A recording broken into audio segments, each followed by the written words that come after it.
Baby, Bravo knows they know how to put some clips together and pull you right on in like, huh?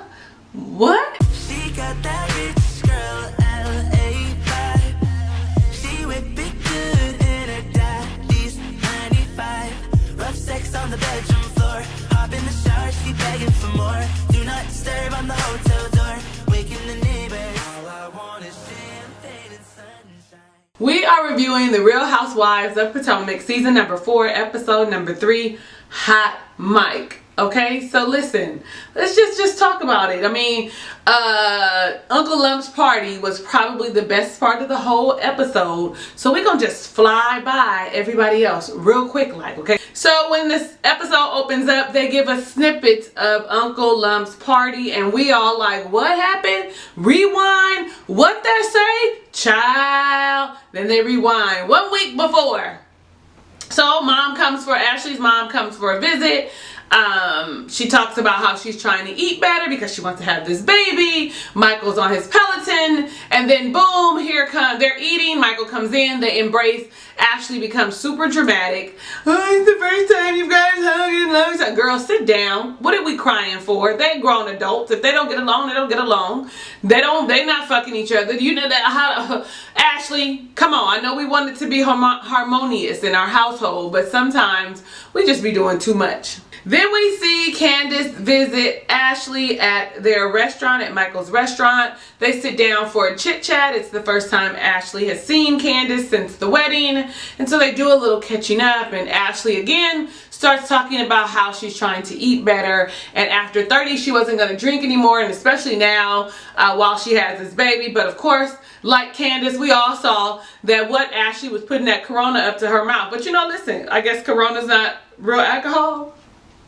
I mean, when you breastfeed and they say you can have a little beer, it's not a Corona. But you know what I'm saying? Like, is that why she's doing it, honey? Because it don't look like you're not drinking. It looks like now that you've started back drinking, because you only stopped for 2 weeks, now you're drinking. I don't know, you know. But what do I know? And then, you know, her not eating meat and everything. Her mom's like, I think you need some fried chicken. Listen, I know there are things that we can do to help the process of becoming pregnant, but sometimes we do things too extreme. But evidently they work, because you see now in real life that Ashley is pregnant right now. Let's talk about Gizelle, and then we'll go back to Karen. Well, Gizelle goes and she visits Dr. Kim Ballard, who she was seeing as a couples therapist with Sherman, and she's decided, you know what, I need to continue to see him on my own without Sherman because of the current events. And so she begins to explain to Ken that Sherman bailed on her 2.5 hours prior to the wedding, and he actually pulled her coattail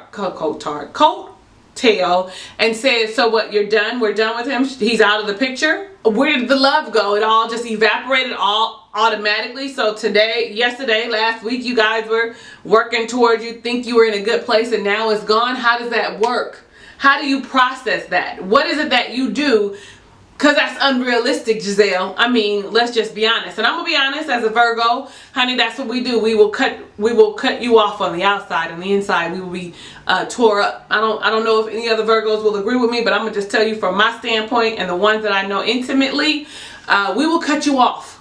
But in the inside, we will be being eaten alive, processing it in private, because I be damned if you finna embarrass me. I be damned if I'm about to look stupid. I think a lot of us will agree. I mean, if you're a Virgo, let me know down below. Go ahead and throw that Virgo sign down in the comments to let me know that you agree with what I'm saying about our sign and the traits that we all may have in common. She said she didn't believe that Sherman could possibly love her, especially with the behavior that he's exhibiting. And I'm going to have to agree. Anytime we start feeling confused, you better believe they don't feel the way we think that they should, or they don't like us, they don't love us, they don't want to be with us. Because when you're in a relationship with somebody, one thing you won't be is confused. You will know exactly how someone feels about you. I mean, y'all can agree with me or not, but you know where to do that in the comments. How an emotional disconnection can affect your other relationships. Sometimes we're looked at as cold-hearted and disconnected, emotionless, and it could affect your other relationships. You can lash out on other people, your family members, your children, your girlfriend, and that prompts Gizelle to say, you know what, let me do a deep dive in. Let me do some self-reflecting. And what she realizes is that she can be unforgiving, that she could be cold, not have so much compassion and sensitivity. This is me adding stuff because I know that's probably the reflection, what she saw, what she thought about. And then it pushes her to go have lunch and meet with her old friend Katie. Y'all know Katie. Y'all know crazy Katie. Y'all know the infamous don't have no couth, ain't got no filter Katie. You know, the one we be looking at sideways like, is she for real, Katie? Well, they have lunch, and you know, she says that the part of the reason is that she is doing self-reflection, and she does have a good time with Katie, even though before they didn't have such a good relationship. And of course we know this is just scripted reality TV, and so what happens is they're like, we need to bring her back in. Gizelle, you're our girl, right? Like, I mean, at least that's how I see it. Anyway, they sit together and Katie starts to give her like a little synopsis on her life. Like, she's got a 27-year-old boyfriend that lives with her, that ain't shit, ain't about shit, got a job, but he cute, and he taking care of business, like he dicking her down. That is what she pretty much said. He ain't contributing nothing else but the D, okay? Y'all can act like y'all didn't hear that if you want to, but I know that's what I heard. He ain't contributing to my bills. He ain't got no money. Yeah, he got a little job, but it ain't nothing that's helping me. But he contributing in other ways. He dicking her down. I mean, that's what I saw.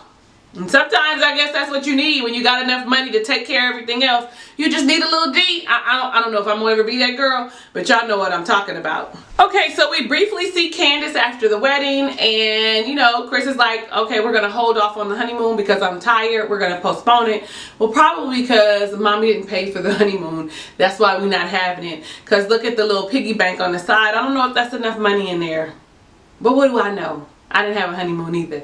I couldn't afford one. So we didn't have a honeymoon. Nonetheless, they go and they start opening gifts, and then they finally start discussing getting from up under mom. Like, it's time for us to move on, get our own place, so that my mother can't just walk in, because this is still her house. I'm still living in her house. So we need to get up from under her. And I think Chris actually started the conversation, which means he was just holding in, ride it out for a little while, because I love you and this is where we are, but we're not married. But now we married, let's go ahead and get this taken care of, because I am a man and I don't want nobody just trying to tell me what to do with my life.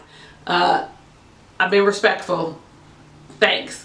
We see Monique briefly, and she's exhausted. They talk about her and her third baby, you know, not wanting a fourth, because you know Chris wants 4 children. She's like, get a vasectomy. He's like, no. First off, we already know that Chris is too much of a man's man, a manly man, to get a vasectomy. And what he wants, he gets. As we can see in previous seasons, I guess, wait, last season was our first season? Or was it the season before that? Nevertheless, I think it was last season. Nevertheless, however long they've been there, we know that Chris is definitely wearing the pants and he makes shit happen. So she gonna go with what he wants. We see Robin briefly. Her and Juan go over to her rehab house that her and her mother have put in together so that they can revamp it, rehab it, and sell it for more money, kind of flip the house. And it's been worked on for 8 months versus the 4 to 5 months which was expected. And on top of that, she has to put another $10,000 in. Okay, I think that covers everybody. Let's get to the party. Oh no, Karen. How did I forget Karen? I was supposed to do her right after Gizelle. Child, let me get it together. So we see Karen and Ray finally go to get the headstones for Karen's mom and her dad, who, you know, passed away relatively close together, which of course was absolutely devastating. What was eye-opening is that Ray is 2 years younger than her father. Like, I'm all like, I can't imagine being with a man that's the same age or in the same age bracket as my dad. So my dad is 71. I cannot see myself. It seems disgusting to me to be with a man that would be 69 years old. Now she got him when she was way younger and everything, but I'm all like, child, no. No. No, and I might be a little off on me and my dad, but on the age, but I think that's seems right. Shit, I don't know. Anyway, later on, Gizelle comes over to Karen's house and she's saging the whole house and, you know, pleading the blood of Jesus through the house because Gizelle is a dark force. I was like, she being so extra. But you should be saging your house anyway, the corners and stuff. And you should sage every morning. It puts you in a better mood. I'm just going to be honest, been doing it for a while. Prior to Nipsey Hussle's death, okay? So anyway, when she comes in, she literally sages Gizelle. And Gizelle's looking like, are we for real? Are you saging me? She was like, yeah, honey, because you look nice, but, you know, you look nice, but we know that could just be a facade. I was like, whoo. I can totally respect Karen for saying, number one, I'm not giving you a full tour of my house because I know you messy and I know you just trying to look and see what's what. And we saw in Gizelle's confessional house, she was like, well, girl, you could just say, this is my house. I don't live in all the house. I just live in the basement. Like, that's a little fucked up, Gizelle. Like, sometimes you want to mend these relationships, but you be saying some shady shit that you know is going to come back on the reunion special. Furthermore, sometimes I think they prod and, you know, poke you a little bit, and you got to be having something to say to stay relevant. Nonetheless, I appreciate Karen's candor with Gizelle. Like, I can directly tell you that I'd rather be no friends than fake friends. She also tells us in her confessional that Sherman had left the party already because she had already seen Sherman in Saks with someone who was not Gizelle, that Gizelle had been holding on. I'm all like, so both y'all shady boots 1 and 2, left and right. Let's just be honest. Y'all really 2 peas in the pod. And Robin makes 3. Y'all all the same. Y'all all the same. Y'all all the same. Ain't none of y'all better than the other. Each of y'all is throwing digs at the other one. So Gizelle says, you know what, let's tell a secret that no one else knows, and if it comes out, then we'll know where it came from as a olive branch to mend our friendship. So Gizelle says, I don't wax, I use Veet because I get hair bumps. And don't nobody want no bumps down there? Girl, I know what you're talking about, but I get waxed because I don't want no bumps. Like, what? Girl, I understand what you're talking about. And then Karen says since she took her implants out, she sleeps with a bra because she does not want Ray to see that gravity takes effect and one goes to the left and one goes to the right. Girl, that's what real titties do.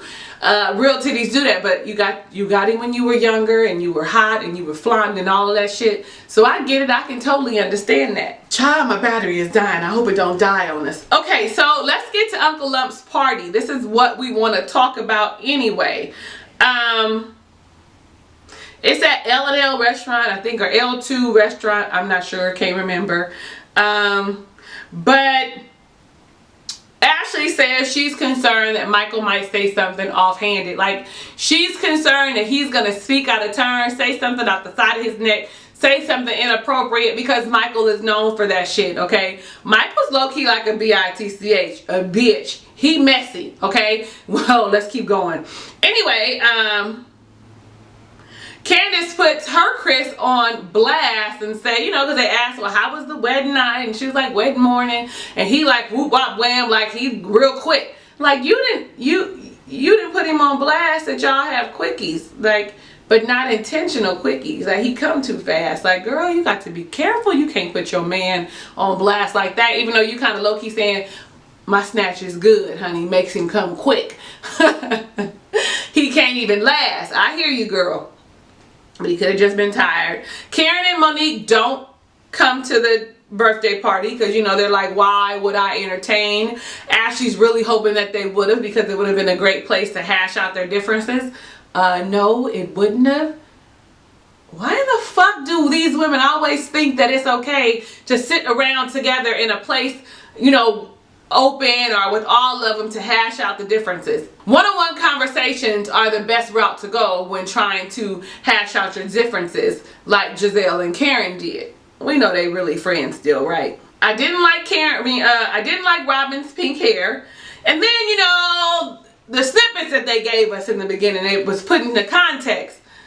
Michael was flirting with the bartender. Oh, you a good-looking man, bro.